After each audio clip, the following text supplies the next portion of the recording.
Welcome back to another episode of Packing Up and Piecing Out, the podcast where two American girls spill the tea on what it really takes to move abroad. I'm Taylor, an American in Prague, and this is... Lily, an American in London. Hello, everyone. Welcome to Packing Up and Piecing Out. Today we have a very special guest and a topic that is near and dear to our hearts. From navigating a new culture to the weight of admin stress, mental health and well-being is such an important and fragile part of our life as immigrants. While Lily and I touch on these topics often in our episodes, we wanted to bring on an expert to share more in depth about mental health challenges immigrants can face, why culturally competent counseling is essential, and how we can manage negative emotions as immigrants. So today we have Jamie Martindale, a mental health counselor at Prague Integration, which is a company offering mental health counseling, therapy, and coaching for expats and foreigners living in Prague in multiple different languages. Jamie has a degree in psychology from Purdue University in the US, and he has been a counselor in the US, Thailand, Latvia, and Czech Republic. He himself has, of course, lived in numerous different countries, so he understands firsthand the struggles that one can face as an immigrant, and he definitely brings that into his counseling as well. So welcome, Jamie. Thanks so much for being here. Thanks for having me. This is great. Could you please introduce yourself to our listeners? Sure. Hi, I'm Jamie Martindale. I'm a global nomad now after growing up mostly in the U.S., but for the last 10 years, my wife and I have lived in 4 different countries and really loved the global experience. She's a teacher and I'm a sometimes teacher, sometimes counselor. Ideally, I like to do both. Here, I'm about 60% counseling and about 40% teaching, and I really love it here in Prague. We've been here 3 years after, as you mentioned, U.S., Latvia, Thailand, and pretty different experiences in each of those places. The expat community is different in each spot, but we like it here in Prague. And we have a stepson in London, there where you are, Lily. Oh, okay. And what first drew you to living abroad? You said you've been doing it for 10 years. What was that initial step? The initial step was this is a second marriage for both of us, and my wife grew up all around the world. She was one of those Czechs who was outside the country at the time the Soviet tanks came in '68, and they decided not to come back. And so she bounced around to several different places. And when she was in the U.S., we met. And we actually met in high school and kind of were long distance for a while, but we couldn't make it work. And we married other people. And 20 years later, we hadn't spoken for 20 years. We were each going through a divorce, and we found each other on a hot social media dating site called LinkedIn.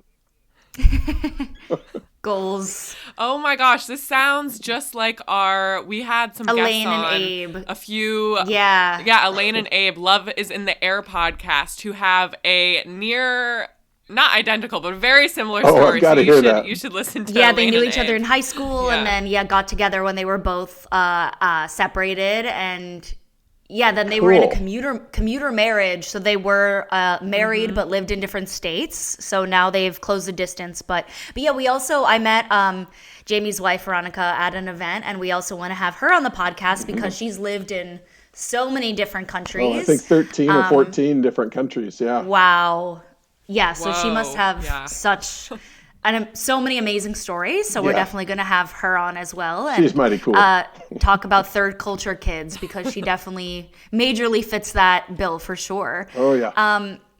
Can you talk about when you first moved abroad after, spending most of your life in the U.S.? Mm-hmm. What are some of the biggest challenges that you faced when you first moved?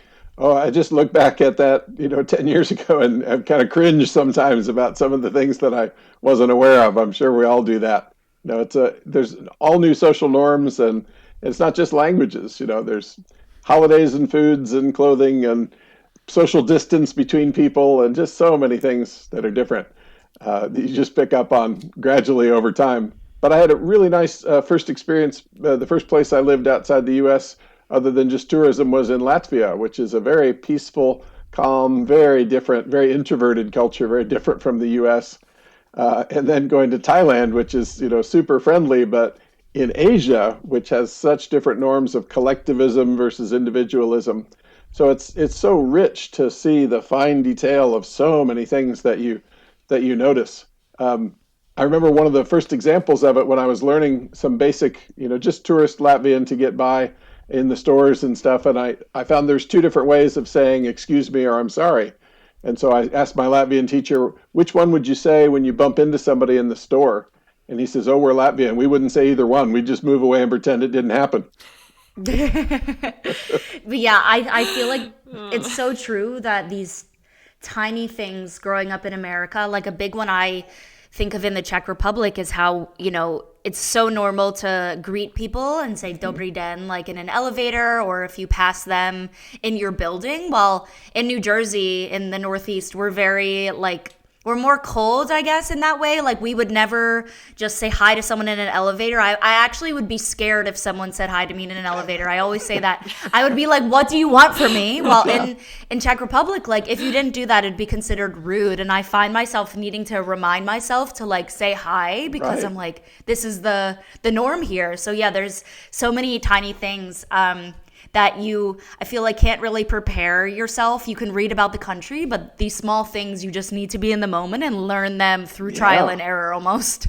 There's 100 little details like that. And then with the store clerks in the shops, it's reversed. They're more friendly, like on the formalities of saying hi and not hi. But then if you go in any deeper than that, like in America, they always say, why I visited America and why did the cashier was so interested in what was going on in my day and how I was doing. Yeah, ask how you are. Yeah. So they're like, why are you asking me all these personal details?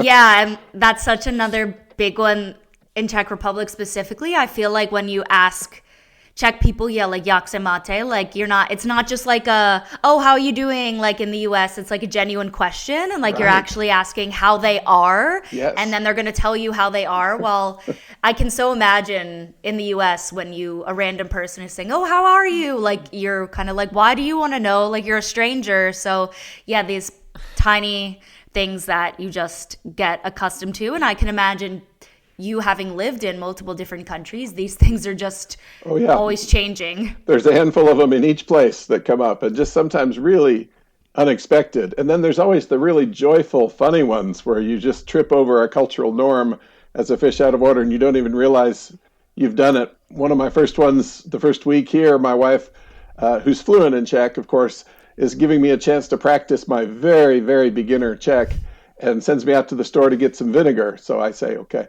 mate ocet. This is how I can say it. I need to ask this. And I should have written it down, but I thought, I'm just going around the corner to ask where the vinegar is and find it. I can remember this. And I got there and went up to the store clerk and said, mate otets, and switched the letters of the word. And I'm asking her, do you have a daddy? And she's a much younger woman than I am. And I thought, oh my God. I had no idea what I'd said. She looks at me like, otets? And I was like, lahem kuchin. She's like, do you mean otset? And I was like, oh my God, I just asked her if she had a daddy and she might have been thinking, do you want one? No. That's great. That's such a funny example. Yeah, I feel like I've definitely done things like that in Czech. And I feel like, though, they realize that you are not Czech. So then they're like, okay, he must have not meant that. Exactly. He must have meant something different. That's the nice thing is the accent gives you away right away. The pronunciation, they're like, okay, you're a foreigner. There's some interpretation here. For sure. And so when you first moved, what brought you to being a counselor eventually? I imagine you have a background. I'd love to know more about your kind of journey to being a counselor in Prague. I have done counseling and teaching kind of back and forth in the U.S. too. I started as an addictions counselor after college with my psych degree and then kind of went into teaching for a while and then came back and started doing a little bit of both. So when we went abroad internationally, it was easier to go as a teacher and then say, I'm teaching psychology. Yeah, with visas. We were going to international schools with like the IB curriculum, so they're teaching most of the subjects in English. And so they need history and psychology and economics and these things that I'm certified in teaching. And then I can also offer to do some pastoral counseling with students and, create some programs. Oftentimes we do guest lessons and other subjects on psychology, mental health topics. The schools usually want to care for the mental health of their students and help the students with stress management or addictions awareness or depression awareness or something. So I kind of put on that hat sometimes and hybrid the two things. But here in Prague, my sister-in-law, my wife's sister, is a therapist. And she said, when you come to Prague, we don't have enough English speaking therapists in the expat community. So make sure you've kept your credentials up to date. And when you come here, we'll get you a business license in HO. And so you can do counseling here. And it's been great. She was right. There is a need. And then I found I was practicing kind of with her and on my own a bit for the first year. And then I found Prague Integration at the end of the first year here. And it's been great to catch on with them. They've got about 30, 35 different therapists representing 15 different languages, but a lot of it's in English. And because I do a lot of couples counseling, and many of my clients have neither of them have English as their first language.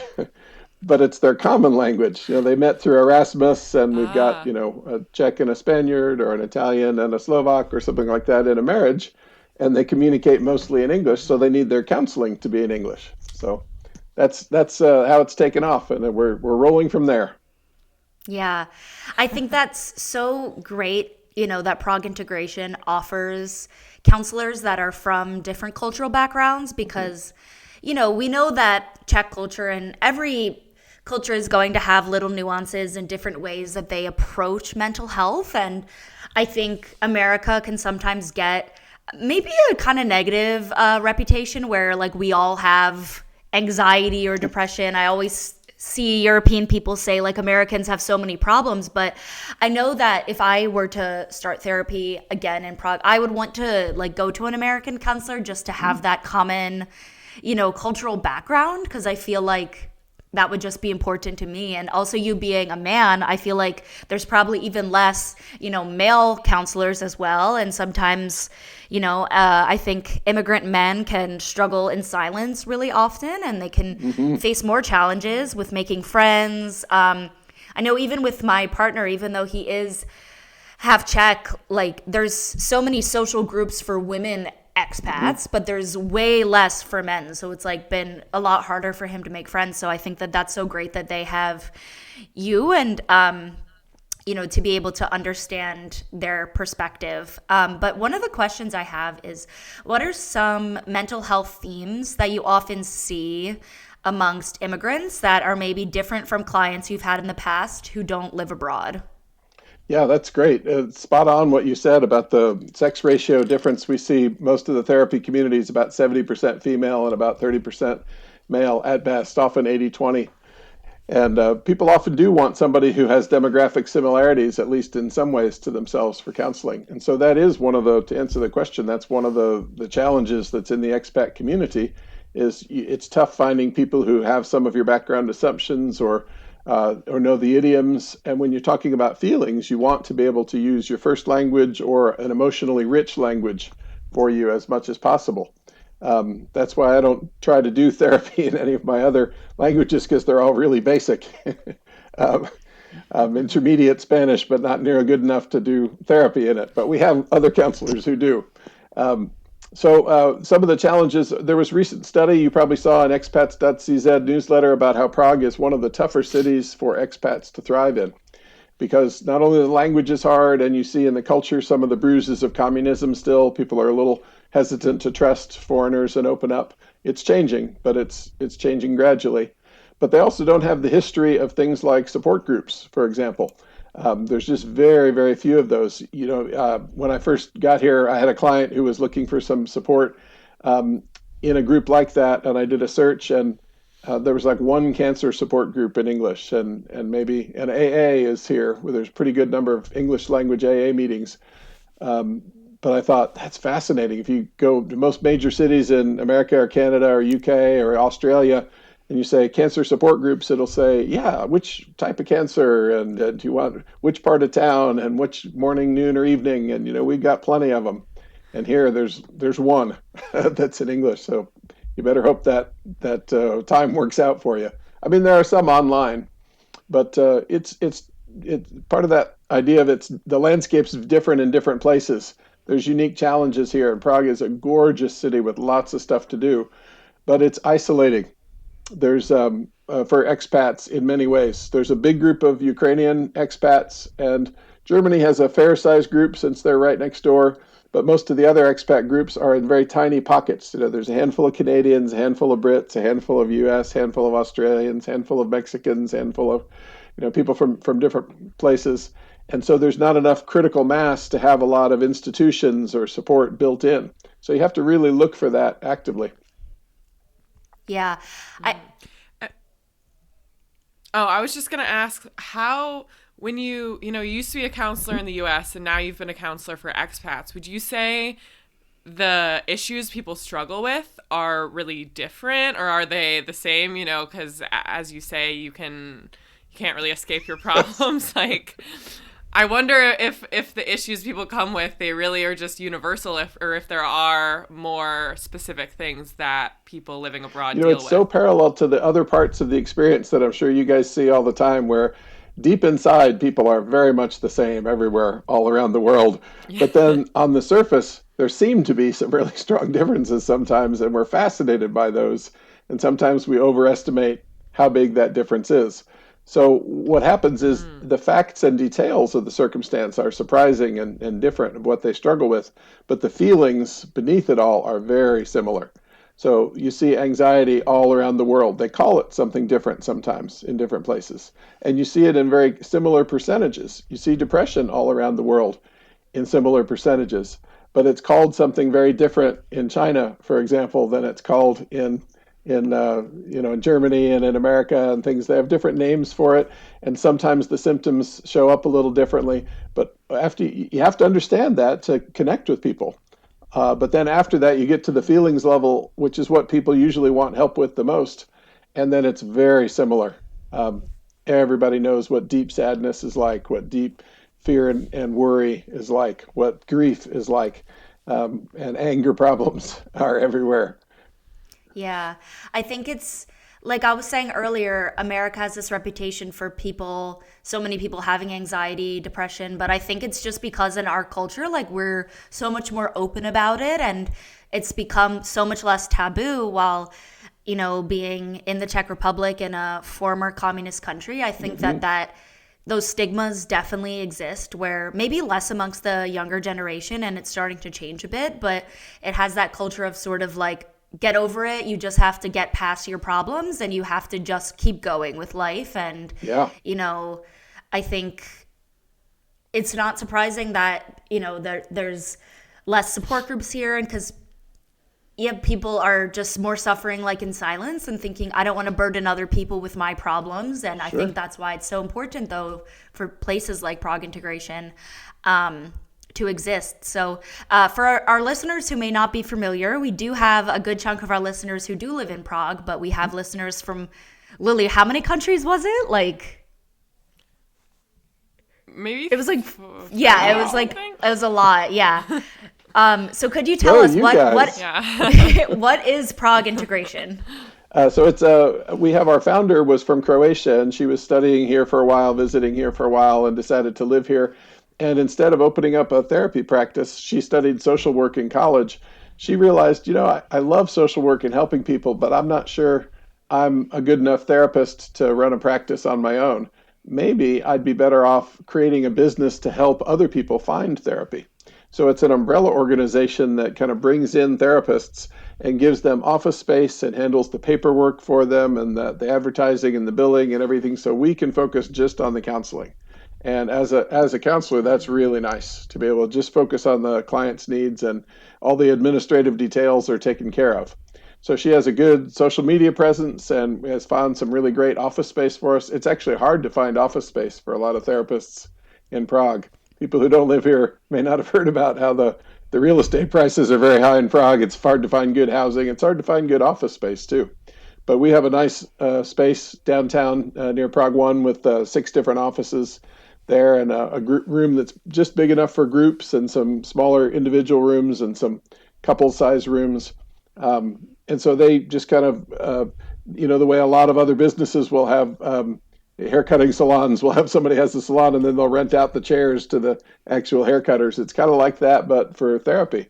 And I find it a really convenient arrangement, very nice. And our founder, having studied social work herself, really understands what the therapists need and what we're going through. And it was during COVID where she decided to, raise the capital and get it started because she saw so many people isolated in COVID and having mental health troubles, having breakdowns, and struggling to find anything available.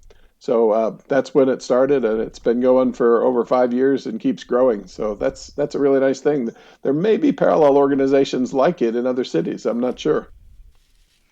Yeah, I had been following Prague Integration for a while. It just came up some point on my Instagram, and I was like, I'm so glad that this exists and that there's something specific for foreigners, because I had wondered myself, like, if I ever needed support, like, would I find someone who is English speaking? Obviously, there are a lot of English speaking professionals here, but I always was concerned, like, would I be able to find someone who understands me also from like an American perspective? Because sometimes can feel like, oh, I have first world problems, and would like I feel like, I would want someone who has that same cultural background as me. So are most of the counselors there? I was looking on the website, and it seems like there is a good mix of foreigners and Czech counselors. So there's both. And you also mentioned there was 15 different languages represented. Oh yeah, we have a few fairly exotic. We have somebody from Malta, somebody from Seychelles. I saw that. Somebody from Hong Kong. But a lot of them are, we have several Italians and Spanish speakers and a couple of folks who speak German. So there's a lot of familiar language groups among that too. And that's a fascinating difference that you guys have probably seen too in the expat world versus back in America, is how foreign languages are taught and represented in the community. I feel deprived now. I mean, there's a few things about America I miss, but there's a lot of things that I feel like, man, like I didn't get a chance for really good foreign language instruction. I wanted it, and they didn't even offer it until we started, like, I don't know, at 13 years old or something, they started teaching it, once a week or a couple times a week. Yeah, it's so like not serious. Like when you learn Spanish, you take it like it's like 40 minutes Such a week. A joke. And it's like it's tourist not like Spanish. We were terrified that in the third year of Spanish instruction in high school, they were going to start talking to us in Spanish the whole time. We're like, oh my God. Here they started on day one with the beginners. From age 5. They're just speaking to them in English, and they figure it out. They work it out. And then at home, when somebody in the grocery store will need some translation, and somebody will go, oh, I speak some Spanish. And they know like 100 words of Spanish. ¿Dónde está el baño, señor? And here it's the total opposite. Everybody speaks at least some other language, and they're very modest about it. I can't tell you how many times people have come up to me and when I'm struggling with Czech, and they say, well, we could switch to English, but my English is terrible. And they're like C1. And then it's like perfect. I know. Like, oh my God, your English is wonderful. And they're always minimizing how good it is as it's not native and perfect, but it's great. Yeah, it's so true. And I will say, though, something I love about Czech people is that they are very kind when you try to speak Czech. Like whenever I try to speak it in person, and especially when I post videos, people are so encouraging. And I feel like, at least I've heard in some other countries, it can be more challenging to try to speak the language and for people to speak back to you. But here, I feel like people don't just switch into English with me unless like it's clear that I want to speak in English. But they're willing to try speaking in Czech, which is great because like to get that practice. But that is really nice. Yeah, they're so nice about it. And all of my Czech friends here, they speak at least 3 languages, Czech, English, and they all speak another language as well. And it's like, in the US, the only people I know who speak another language have a parent who's taught it to them, which is only a few people. And here it's so different. But that's why I think, like you mentioned, having counseling in multiple different languages, like I could never imagine, having to express yourself in your not native language. Like I'm so privileged, being an English speaker, because even in Prague, even though a lot of older people still don't speak English that well, I feel like, you don't run into the same barriers that someone from a different native background, speaking a different language would run into in Prague. So yeah, and you mentioned I'm interested as well if you could talk a little bit about the couples counseling because we have Hmm. had some episodes with people who are in cross cultural relationships. Me and Lily are both in cross cultural relationships. Yes. You are in a cross cultural relationship. Yes, None I of us am. are with Americans, so I think that that's really interesting because coming from different cultural backgrounds, there's always going to be little nuances and ways that you deal with things differently, and I can imagine that that's a big part of why some couples come into counseling because they're trying to get over those barriers of how to Hmm. understand each other better. So, could you talk a little bit about that and why counseling in those situations is really helpful?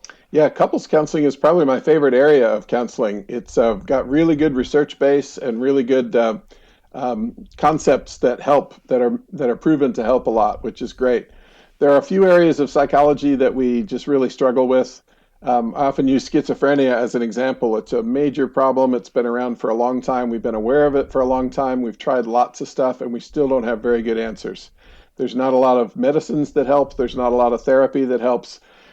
There's about a third of the people with schizophrenia that we can really give some really high quality help to, and the other two-thirds we really struggle to make much difference at all. That's not very good odds. In addictions treatment, they say it's oftentimes about a 50-50 proposition if somebody will stay clean after an addictions treatment. But in marriage counseling, it's much stronger research base, and we know what works. There's long-term studies of happy, successful couples that stay together a long time compared to the unhappy, unsuccessful couples who don't stay together. And they've looked at what are the main predictors that separate people into those groups. And there's a core set of skills that shows up a lot that makes a huge difference. I mean, the detail is big, but like one example, just as a free tip for the couples out there, is the happiest couples do small things often rather than big things. They do lots of little ways of showing each other they love each other, lots of little connections and things like that. And in the unhappy couples, you usually see the opposite. You see, they have had a lot of conflict and then they try to fix it with a big piece of jewelry or a big vacation together um, a big apology, even that this will fix all the things I've done wrong for the past month if I give one big apology. And it's really not that way. You have to make lots of little deposits into the emotional bank account of that relationship. And you have to have a ratio of at least 5 good things to every negative thing in the relationship. They've actually quantified this in the research. That's It's pretty crazy. cool, and that's a minimum. The happiest couples go way above that. It's like 20 to 1, and there's very few neutral interactions in a couple's life. If you think about even just pass the salt, um, you can if you just say pass the salt, then it's probably it's don't order me around and all that kind of stuff. The happy couples, it's pass me the salt, sweetie. The tone of voice is different. There's a term of endearment. It becomes a positive interaction. Each time they walk past each other in the kitchen, and that's a beautiful thing, and it's coachable. People can learn to express that stuff, and there's tips about how to express it and ways to express it and ways to develop rituals of connection in relationships. That's just delightful. So it's like a hybrid because it's not just listening to the problems. I tell people I'm really not a marriage referee. A lot of people come in saying, okay, we're going to fight in front of you, and then you tell us who's right and who's wrong. Oh my god. No, that doesn't work. In regular therapy, you do a lot of listening and a lot of very gentle coaching. In marriage counseling or couples counseling, you really do a lot of teaching. A lot of here's the skills that are strongly associated with success. Here's how you can learn them and start practicing them. Now go practice for a week and come back and talk to me and see where you succeeded and where you need more coaching. That's so interesting. And like with couples counseling and with solo counseling, when do you find most people reach out for counseling? Because I think, like, as you're talking about couples counseling, it sounds like a lot of couples Hmm. could benefit, not necessarily when you're in a tough time, but I'm sure a lot of them Yeah. come to you maybe when they are going through struggles. Like, when do you think people reach out to you versus when they should reach out to you, both in couples and solo? Because I'm sure a lot of people wait till like Right. crisis moments, but I'm sure there's better times to to do that and Well, go I have about it? rare positive news from an older person about the younger generation here. You know, the older people are always complaining about these kids these days. I'm seeing just the opposite in counseling, that the younger folks are usually much more open to counseling and getting input and support, and they come in earlier, which is really good, before too much damage has been done. I've had quite a few couples who are like, we've been dating for a year and we're starting to, get a little past the honeymoon and we're thinking about moving in together. And we'd like to smooth out our communication a little bit. Great. That's a wonderful time to come in. And just a few sessions makes a big difference.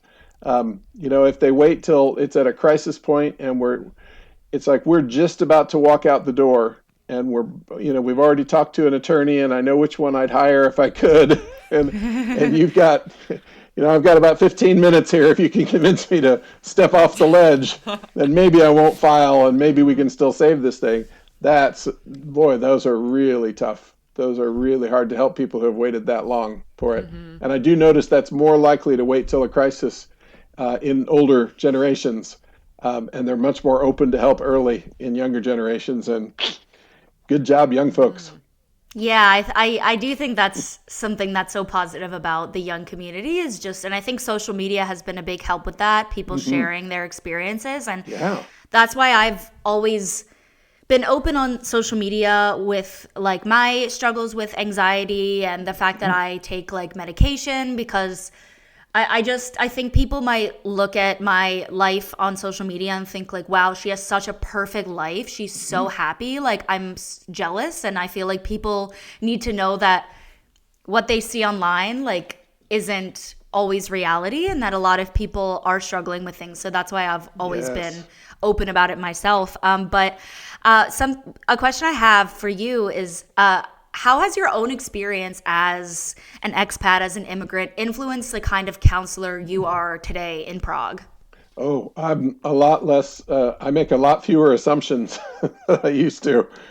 In America, you feel like you know so much of the culture and the context that people are coming in with, that you have a lot of assumptions of what it probably looks like at home in the dynamics, parent-child or loving relationship couple or whatever. And I really try to assume a whole lot less and have to do a little bit more background work to really understand what people are coming from. Because there's oftentimes surprises that come up where I'm trying to think of some examples of things where you just, I can't give too many details about confidential situations, but if I can make it generic enough that no one's identifiable, there's oftentimes, for example, when there's children involved, in a home country, there's usually family around to help raise the kids, to help give babysitting assistance. And think about this, if you're an expat family living in a strange city, neither of you are from this country, you're here for work reasons or something, and you're there with children, who babysits for you? I mean, wow, it's really tough. Do you find somebody you trust who's a babysitter? In America, a lot of teenagers babysit for money. Here, that's a lot less common. There's a view that teenagers should just focus on learning, and they don't have as many opportunities. They're not encouraged to have side jobs and stuff as much. Yeah. So who do you babysit? Well, mom lives, in Slovakia and 7 hours away by train, and comes in a couple times a year to give us a week where we can go out. And the other half of the family lives in America and comes once a year if we're lucky. And so how about all the other times? If you want to have a date night, that's really good for a relationship. How do you do that when you have a toddler and an elementary school kid at home? That's much less. I mean, there's a few people in America who are isolated too, but most people have a lot more community resources for that available. In the expat community, that's way harder. So, marriage counseling would say, you guys should really have a date night. That's been shown to be really good for relationships. And they're like, how? We would love to, but how? Wow. It sounds like there's an opportunity for the teenagers in Prague to make some Yeah, extra but cash. we talked about this, Lily. I told you that there's this Yeah, they don't well, work. yeah, I mean, they do somewhat, but so much less than in the US, and especially students at university. I told you how there's that financial obligation. If you're studying full time, your parents are obligated to provide you basic shelter and make sure your needs are met. In the US, so many of my friends, once you're 18, you're on your own financially. Nothing. Get out. Like, yeah, or yeah, just all the expenses are on you at that point. But yeah, I think in Czech Republic, there's a lot more of that support for younger people to go through their education and focus on that. Well, yeah, when I was at college, I had a job the entire time. I had multiple jobs, and I feel like that's really normal for American college students, but that's a whole nother discussion. But, you know, also with the university being free here, the public universities for citizens, well, in the US, we are paying exorbitant amounts. So we need to work so we can pay for the costs. Yeah, we should have a whole episode on that, honestly. But I know, Jamie, you mentioned that you were launching a new program at Prague Integration. Could you talk about that and like what gap it fills? Oh, thanks for asking about that. It's the support groups that we talked about before, where they're just not, here, people who haven't lived in the eastern half of Europe, I know Czech Republic is Central Europe, they always say it's not necessarily Eastern. Be careful. They live in the post-Soviet section of Europe. Any place where there was a dominant communist system that really suppressed people's willingness to talk openly and talk publicly about their issues. So when we have a housewarming party and we have all our colleagues from school over, people are like, oh, this is so fun. Almost nobody does this here. I'm like, why not? And then I was like, we have some extra stuff. I'm like, we should have a garage sale. And they're like, nobody does that here. Because all of these are like opening up your home to judgment of foreigners, not foreigners, but just other people. And during the communist era, you never knew who was an informer, who was a collaborator, who was a secret rebel, who was... and so you just kept that to yourself. In Latvia, too, we had that same thing. And they just didn't invite you to their home very much. If they did, it was really special. You knew you had a lifelong friend if they were going to invite you into their home. They're happy to meet you in a restaurant and socialize and be a friend, but they didn't really open up. And that led to not much of a support group community. Because AA has a reputation for being rigorous about being anonymous and alcohol is very acceptable in the culture. Admitting that you drink too much is almost a badge of pride in some parts of the world like here. So it was easier for AA to get a foothold here, but most other support groups have a very minimal presence.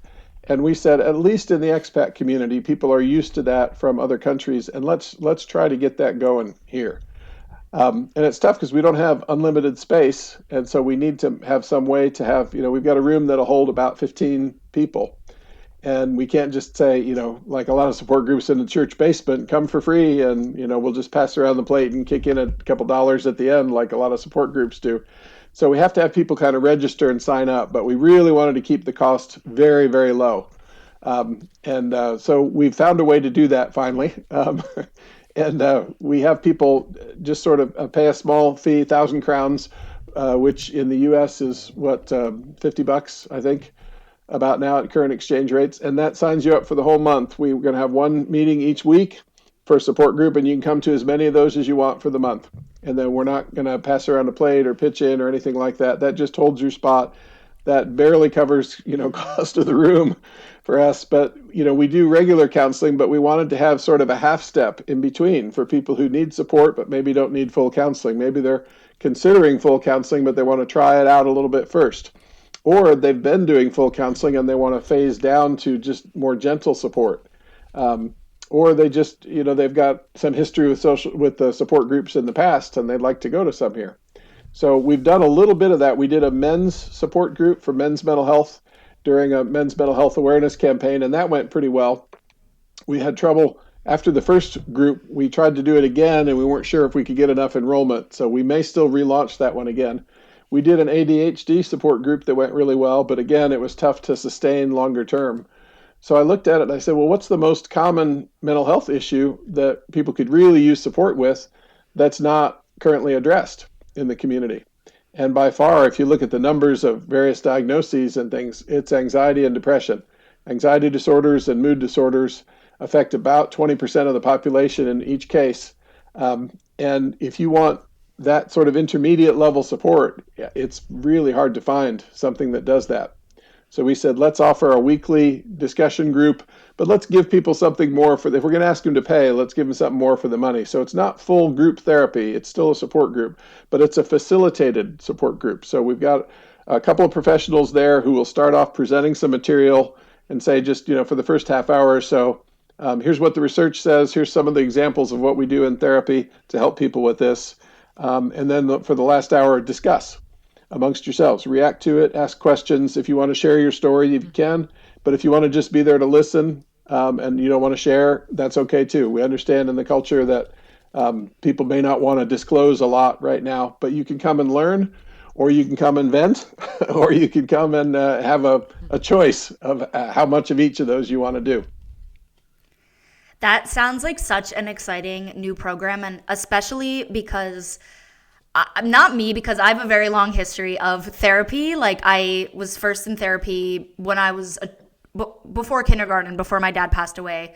I was in grief counseling and grew up going to therapy, but I could so imagine how a one-on-one session could be really intimidating for someone, and how being able to just sit somewhere and like hear people talk about their experiences and not really having to talk, at least not to the entire group, and talk about your struggles would be really appealing to people who need support, but feel a little intimidated by like an hour-long session with a therapist. Because I think that's probably what puts, some people off, because they're like, what do I even say? How do I even, I'm embarrassed by my issues. I'm scared to tell someone else. Like, I think that there's so many of those feelings. So that sounds like such an exciting group. And I'll definitely love to, share that on my stories and make sure that people in Prague know I got a commitment from our founder to do it for at least 3 months, give it time to build an audience and catch on. So for sure, March, April, and May, every Friday night, we're doing it here in this year. And then already we've had more signups than we expected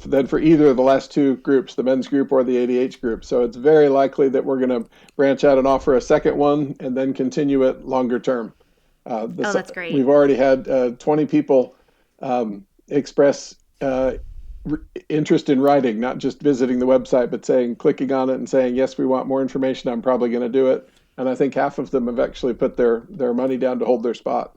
So it's very encouraging that people are responding well to this already. For sure. I think it's definitely needed. And, as someone that's done a lot of therapy for expats, what would you kind of, as a wrapping up, what would you say is something that expats and immigrants can do to help improve their mental health?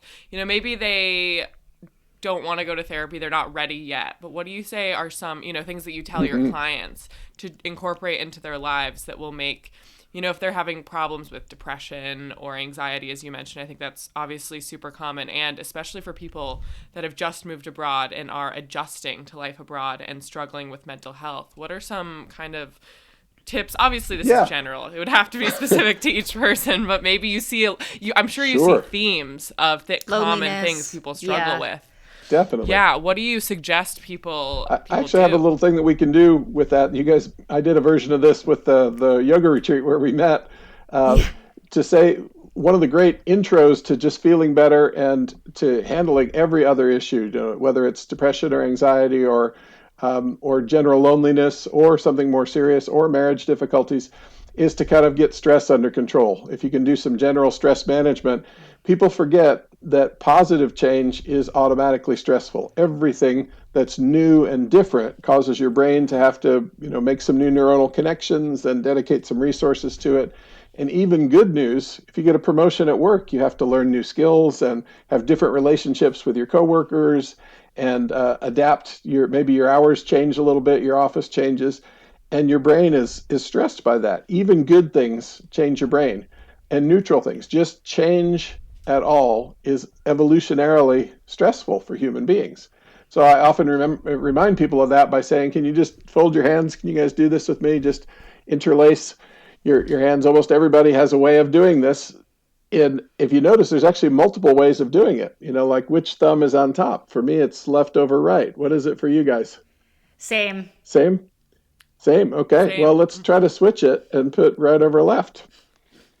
It's no different, right? It feels so weird. It works just as well. It should be equal, but it's not. Or if it, half the people would say, oh, I like this better, and half would say, no, it's worse. But No, It feels unnatural. Yeah, almost always people go, ooh, it feels like there's a finger missing or something, and it's just a little way to demonstrate, to remind yourself that when you're an expat, everything's changing. You have so many things to adapt to. And you think, oh, this is a great life. I'm living in a beautiful European capital city like London or Prague. My life is the envy of people back home. Yeah, but your also stress levels are way higher. You're pumping a lot of adrenaline and cortisol in your bloodstream. Everyone does when they're under a situation of high change, even if it's positive change. So knowing that and doing low grade stress management techniques is a really good start to better mental health for everybody. I mean, almost everyone in the modern world with so much cognitive load that we need to keep up with so many things. We weren't evolved for that. It's going to take us generations before our brains are more adapted to the level of stimulation that we get every day, the level of change that we face. So we got to do more to burn off adrenaline and cortisol. So what does the research say burns it off? Exercise is really important. You sweat it out. Tears, you cry it out. When you shed tears from true emotion, they're chemically different than the tears of just eye irritation. They actually did a study at University of Minnesota where they had people capturing their tears when they were cutting onions, and they would chemically analyze them, and they're just like sweat. They're just salt water, right? And then they would have them capture tears when they were watching sad movies, and chemically there was different stuff in there, and it was the breakdown metabolites of adrenaline and cortisol, the major stress hormones. And if you think about it, when you're crying for sadness, the tear feels different. It kind of hangs on your cheek. It goes down a little slower. And when your eyes are watering, it just kind of runs down, right?